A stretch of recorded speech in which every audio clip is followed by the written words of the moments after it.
I made my stepson and his friends sit through this conversation on FaceTime. I think every white parent should do this. They went on a boat and he died. Yeah. You guys see this? Okay. Yeah. I'm recording you. Is that all right with you guys? That's fine. Yeah. Okay. So, yeah. So he went, it was Nolan Wells, and it was in southern Mississippi off of Horn Island. And he was 18, and he was the only black kid out of a group of white kids.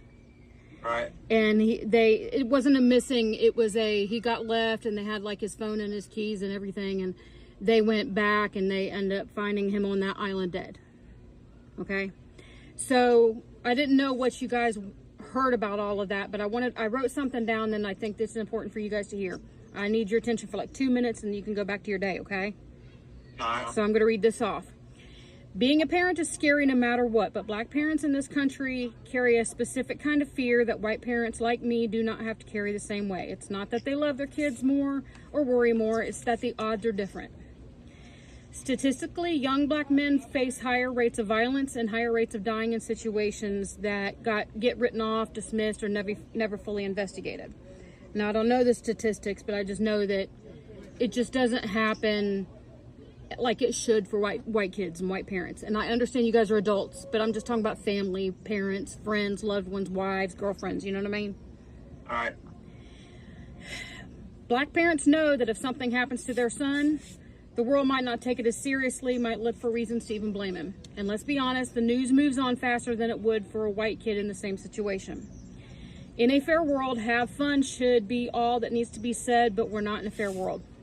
This is not a scare tactic or a guilt trip. I'm not saying anything just because you happen to be white or you happen to be white. I'm white. I mean, it just happens. You know what I'm saying? Because his parents or loved ones are carrying something, yours and mine don't have to. They have an extra burden because they always have to worry about their sons, let's be honest, more than we do as white parents.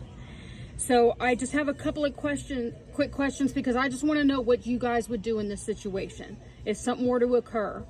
Do you guys have any type of plan if something were to happen? Let's say that you and Mason and Dee and a couple of people go out on a boat or something like that, and something were to happen to somebody. I'm not talking about here and like, local and you can get to your house in 2 minutes or 15 minutes. I'm talking about if you're out of town, like you go in on vacation. Do you guys have a plan of what would happen in those situations so you would not leave anybody behind? And I never would think that you would, but I just want to have this conversation. We're going to open a can of whoop ass. So you're willing to whoop ass for D just as much as you are Mason.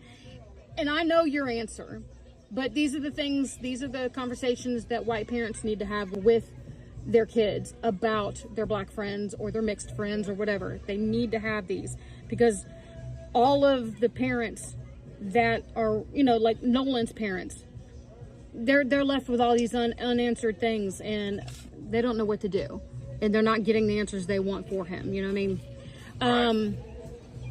A couple things I want to say. Nobody leaves a location unless everybody leaves a location. Okay?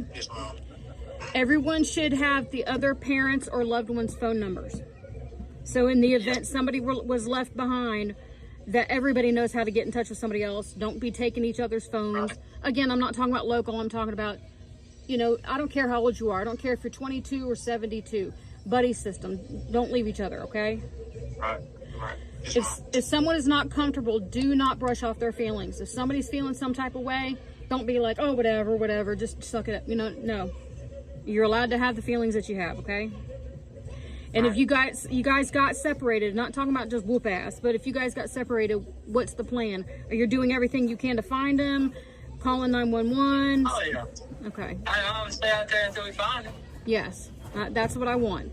So at the end of the day, just take care of each other. I do not care the color of your skin. I don't care the situation.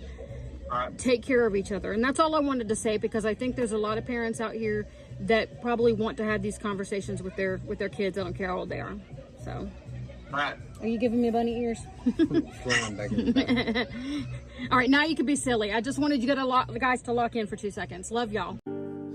Hey, brother.